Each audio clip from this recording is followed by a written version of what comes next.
খাওয়ার জন্য আলু কিনে সেই আলু ঘরে থেকে থেকে গাছ হয়ে গেছে, তাই কাটছি তোমার জন্য একটু একটা বুনে আলু দেবো, বাগান করি। দেখি হয় কিনা। আলু খাও না, তাহলে এমনি বুনি। আচ্ছা, যারা আলু লাগিয়েছে সে অনেক বড় হয়ে গেছে। আমি আমার বোনার জন্য না, খাওয়ার জন্য কিনা, তাও একটু লাগাবো। জি আব্বু, তাহলে ওই যে কাজ করবো, পিঠে বানাবো।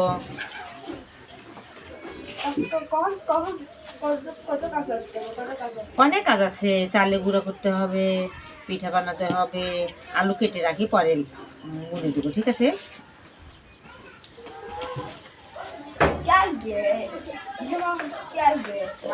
কেউ আসবে না বাবা। জি আব্বু,